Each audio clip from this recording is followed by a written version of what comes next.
दोस्तों शुरू करने से पहले डिस्क्लेमर कि वीडियो सिर्फ और सिर्फ एजुकेशनल पर्पस के लिए है, इन्वेस्टमेंट एडवाइस नहीं है। तो वीडियो को देखकर आप सीख सकते हो और इन्फॉर्मेशन को ले सकते हो। मार्केट ने गिरावट के साथ में क्लोजिंग दी है जैसे कि एक्सपेक्ट किया था। निफ्टी की बात करते हैं 385 पॉइंट्स नीचे यानी 1.5% के आसपास की मंदी। निफ्टी बैंक को देखें तो 1.81% की गिरावट है। निफ्टी मिड कैप ने स्मॉल कैप ने दोनों ने 2% की गिरावट के साथ में क्लोजिंग दी है।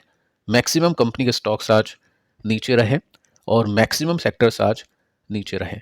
सिर्फ एक सेक्टर है आईटी सेक्टर, इसने अच्छा परफॉर्म किया, यानी गिरावट के साथ में क्लोजिंग नहीं दी है तो अच्छा ही परफॉर्म किया है, क्योंकि ऑयल और जो वॉर का इम्पैक्ट है यहाँ पे डायरेक्टली नहीं पड़ता है। बाकी फार्मा आप देख सकते हैं, Nifty bank, FMCG, financial services, energy, automobile, realty, सरकारी बैंक्स, मेटल, ये अंडर परफॉर्मेंस के साथ में बंद हो चुके हैं। मेटल की बात करें, सिल्वर की बात करें या फिर बाकी मेटल की बात करें, अभी गिरावट के साथ में ही चल रहे हैं, क्योंकि आपको बताइए कि जब भी डिमांड कम होती है, इंडस्ट्रियल डिमांड कम होती है, तो इनके प्राइसेस नीचे आते हैं और अभी स्लो डाउन का इम्पैक्ट आ सकता है अगर ये वॉर कंटिन्यूसली चलती है तो। अब देखिए दोस्तों, कुछ पॉइंट्स को देखते हैं कि आज मार्केट क्यों गिरा, उसके बाद में डेटा एनालिसिस करते हैं कि मार्केट अभी किस सिचुएशन में है, इन्वेस्टर्स को क्या स्ट्रैटेजी बनानी चाहिए ऐसे मार्केट को लेकर। गोल्ड एंड सिल्वर को लेकर भी एक इंटरेस्टिंग डेटा मैं आपको देने वाला हूँ। यहाँ पे आप देख सकते हैं कि क्रूड ऑयल के प्राइस चलना, सिग्निफिकेंटली चलना, ये रीज़न है मार्केट के गिरने के पीछे का, लॉजिकल रीज़न है, क्योंकि इससे फ्रेश इन्फ्लेशन की चिंताएं अब होना शुरू हो चुकी है। रेट कट प्राइजिंग था पहले मार्केट के अंदर कि रेट कट होगा यूएस की तरफ से, इंडिया के अंदर भी होगा, लेकिन अब वो होगा नहीं। इन्फ्लेशन बढ़ेगा तो रेट कट कैसे पॉसिबल है। एक ये भी रीज़न है कि बॉन्ड यील्ड बढ़ रही है और उसकी वजह से इन्वेस्टर्स सभी वहाँ पे इन्वेस्ट करने की कोशिश करें। इस वजह से हर एक कैटेगरी के स्टॉक्स या फिर हर एक कैटेगरी के इंस्ट्रूमेंट सभी के समय नीचे हैं, चाहे वो गोल्ड एंड सिल्वर हो या फिर एक्विटीज़ हो, बिटकॉइन हो, क्रिप्टो करेंसीज हो, सब कुछ अभी नीचे है।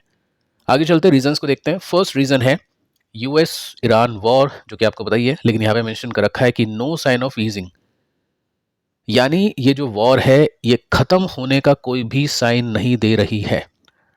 ट्रम्प की कमेंट्री कल आपने देखी होगी, मैंने आपको बताई थी कि वॉर ये कर सकते हैं फॉरएवर, इनके पास में इतने सारे वेपन्स हैं तो वॉर ये कंटिन्यूसली कर सकते हैं, लेकिन वो बस कहने की बात थी। लॉजिकल अगर हम देखें तो ट्रम्प ने ये भी कहा है कि अगले 4 से लेकर 5 हफ्तों तक ये लड़ाई चल सकती है।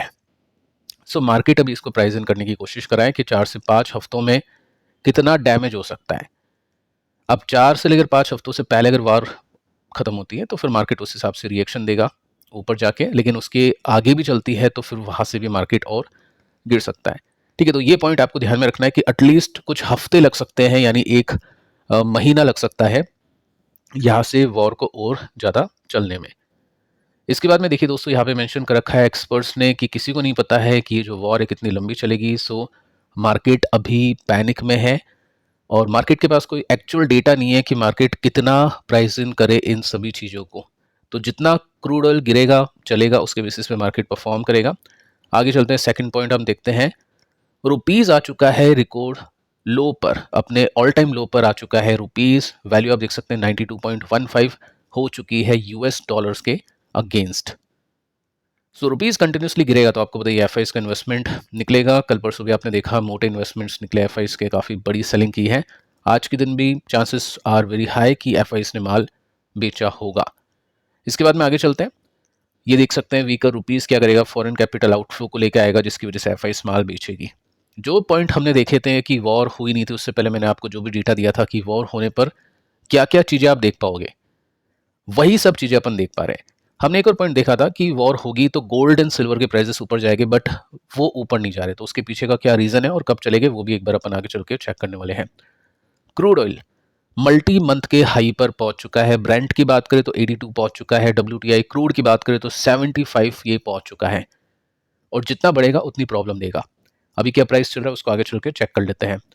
ये देख सकते हैं अभी के समय थोड़ा सा स्टेबल हो चुका है, 74.61 यानी 75 डॉलर्स के आसपास आ चुका है, और ये ऊपर ही है एक्चुअली देखा जाए तो। अगर मैं इसको चार्ट के वे में आपको समझाऊं तो यहाँ पे आप सिंपली नोट कर सकते हैं, सबसे पहले यहाँ पे वॉल्यूम्स इंक्रीज हुए।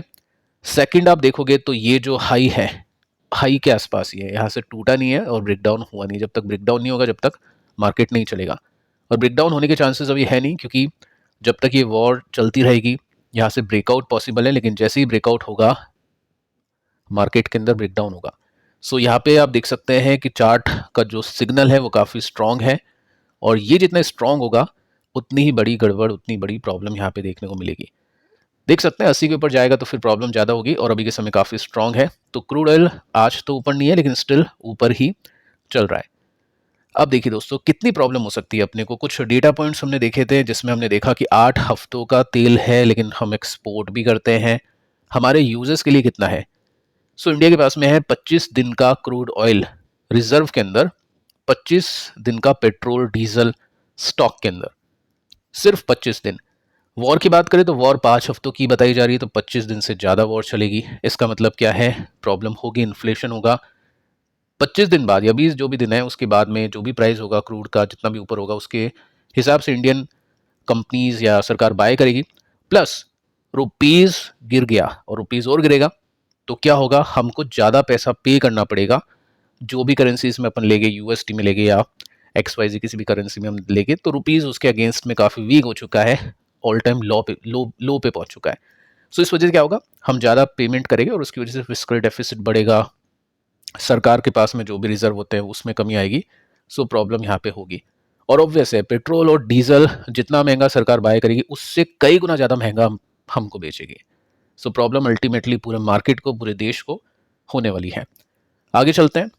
हम यहाँ पे ये भी देख लेते हैं कि ईरान क्या कहता है, क्योंकि यूएस ने तो बोल दिया कि हम कंटिन्यू करने वाले हैं कुछ टाइम तक। कल तक अपन ये भी सुन रहे थे कि इन दोनों के बीच में बातचीत होगी और प्रॉब्लम सॉल्व हो सकती है बातचीत से। लेकिन देखिए यहाँ पे कुछ कमेंट्री आपको सुनने को मिलेगी कि ईरान के जो गार्ड्स, उन्होंने कहा है कि हमने कंप्लीट कंट्रोल ले लिया है स्ट्रेट ऑफ हॉर्मुज। हॉर्मुज का पूरा कंट्रोल ले लिया है। कल मैंने आपको बताया था कि सिर्फ चाइना के शिप्स अलाउड है यहां से गुजरने के लिए। इंडिया की डिप्लोमेसी स्ट्रांग नहीं है ईरान के साथ में, तो इंडिया को अलाउ नहीं किया है, बाकी सिर्फ चाइना अलाउ है। साथ में आप देख सकते हैं यहाँ पे मेंशन कर रखा है कि ईरान अभी कोई प्लानिंग नहीं कर रहा है बात करने की, कंटिन्यू करेगा वॉर। सो ईरान के पास में देखो अब खोने को कुछ है नहीं, और ऐसे दुश्मन के साथ में लड़ना जिसके पास में खोने को कुछ नहीं है वो बहुत डिफिकल्ट होता है। सो या तो यूएस और इजराइल पहले रुके, क्योंकि ईरान का तो कुछ रुकने का सीन अभी देखने को मिलता नहीं है। बाकी देखते हैं कितना लंबा ये खेल चलता है, क्योंकि कोई भी रुकने का नाम नहीं ले रहा। आगे चलते हैं। एक क्वेश्चन आता है कि अपना ही मार्केट क्यों पिटता है? ऑलरेडी मैं आपको बता चुका हूँ, सिर्फ एक वजह से पिटता है और वो वजह है तेल। तेल की वजह से अपना तेल निकल जाता है, बाकी तो कोई प्रॉब्लम है नहीं। आप देख सकते हैं तेल अवीव इसराइल का स्टॉक मार्केट है, 6% के साथ में ऊपर है। अगर आप इसका ऑल टाइम का चार्ट देखोगे ना तो ये ऑल टाइम हाई पर पहुंच चुका है। सो इसराइल के साथ में वॉर चल रही है, यूएस के साथ में वॉर चल रही है, वहां पे कोई प्रॉब्लम नहीं है, लेकिन इंडियन मार्केट में प्रॉब्लम है। अब इसके पीछे का रीजन क्या है? इसके पीछे का दोस्तों रीजन वॉर ही है। इसराइल के जो स्टॉक्स है वो ऊपर जा चुके हैं आफ्टर इसराइल और यूएस स्ट्राइक ईरान। इसराइल ने, यूएस ने स्ट्राइक किया ईरान के ऊपर, इस वजह से मार्केट इसराइल के ऊपर है। यानी इसराइल के इन्वेस्टर्स, इसराइल के जो सिटीजन है वो यही चाहते हैं कि अटैक कर दे ईरान के ऊपर, तब जाके स्टॉक मार्केट ऊपर जाएगा। सो इनका रीजन यही है मार्केट के चलने के पीछे का, और अपना रीजन यही है मार्केट के गिरने के पीछे का। ऑब्वियस है ईरान के ऊपर अटैक होगा, न्यूक्लियर संपन्न ईरान नहीं बनेगा तो इनको डैमेज नहीं करेगा फ्यूचर में। सो ये इसराइल के लिए बहुत अच्छी बात है, ये यूएस के लिए बहुत अच्छी बात है, बट इंडिया के लिए हम मॉनेटरी वे में बोल सकते हैं अच्छी बात नहीं है, क्योंकि हम क्रूड मैक्सिमम इंपोर्ट करते हैं। इसराइल के पास में क्रूड का भंडार है, यूएस के पास में भी कोई प्रॉब्लम नहीं है वेनेजुएला को हड़पने के बाद में, तो यहाँ पे कोई प्रॉब्लम नहीं होगी। इस वजह से इंडियन मार्केट काफ़ी फिसलते हैं। अब देखिए इंपॉर्टेंट डेटा, जितना ज़्यादा ये दोनों ऊपर जाएंगे मार्केट एंड गोल्ड उतना ही प्रेशर में रह सकता है।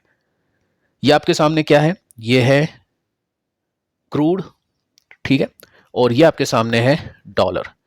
सो डॉलर इंक्रीज कर रहा है रुपीस के अगेंस्ट में, प्रॉब्लम, बहुत बड़ी प्रॉब्लम। क्रूड इंक्रीज कर रहा है तो इंडिया को प्रॉब्लम का ही सामना करना पड़ रहा है। सो ये सीन है। अब देखिए एक इंटरेस्टिंग डेटा आपको यहाँ पे देखने को मिलेगा। सबसे पहले हम ये देखते हैं डे चार्ट नहीं, 5 मिनट का चार्ट अगर आप देखोगे ना निफ्टी का, तो आपको ये चार्ट देखने को मिलेगा। कल मार्केट ओपन हुआ था गैप डाउन, यहाँ पे आप देख सकते हैं गैप है। उसके बाद में मार्केट नीचे गिरने के बाद में मार्केट ने रिकवरी दी। आज वापस से मार्केट हुआ गैप डाउन, और गैप डाउन के बाद में मार्केट ने रिकवरी दी। तो दोनों दिन, कल और परसों, मार्केट ने एंड में रिकवरी दी है। अब इसके पीछे का रीजन क्या है? इसके पीछे का दोस्तों रीजन है आप सभी लोग रिटेल इन्वेस्टर्स जो डीआईएस को इन्वेस्टमेंट करने के ऑप्शंस दे रहे हैं। जितना कैपिटल अगर रिटेल इन्वेस्टर्स देगा डीआईएस को, उतना ही ज़्यादा डीआईएस मार्केट को संभालने की कोशिश करेगी। बट डीआईज मार्केट को संभाल सकती है, मार्केट को ऊपर लेकर नहीं जा सकती है। इसलिए मार्केट ने यहाँ से तेजी दिखाई, लेकिन हुआ क्या, वापस से मार्केट ने गैप डाउन दिया क्योंकि एफआई के पास में ज़्यादा पावर है। लेकिन चलो ठीक है, कम से कम इंडिया के पास में स्ट्रेंथ है। जब भी चीज़ें सही होगी तो इंडिया के पास में डबल पावर से बाइंग होगी, एफआईज की भी और डीआईज की। सो ये सीन आप इसमें देख सकते हैं। बाकी अगर हम चार्ट को देखें तो यहाँ पे हो चुका है ब्रेकडाउन, लेकिन दोनों दिन जैसा कि मैं आपको बता चुका हूँ कि जहाँ पे भी निफ्टी ओपन हो रहा था उसके ऊपर ही जाके क्लोज हो रहा था। तो ये यहाँ पे ग्रीन कैंडल बनती हुई दिखाई दी, यहाँ पे भी ग्रीन कैंडल बनती हुई दिखाई दी। लेकिन जो पिछला सपोर्ट था वो रेसिस्टेंस बच चुका है और उसके ऊपर निफ्टी नहीं गया। सो देखते हैं कि यहाँ से क्या होता है। अभी अगले सपोर्ट के ऊपर आगे चल के बातचीत करेंगे। फिलहाल निफ्टी ने ब्रेकडाउन कर दिया है। स्ट्रेंथ है निफ्टी में डेफिनेटली, बट फंडामेंटली मार्केट्स बहुत ही वीक है और उसकी बेसिस पे यहाँ पे जल्दीबाजी करना काफ़ी ज़्यादा डिफिकल्ट हो सकता है, काफ़ी प्रॉब्लमेटिक हो सकता है।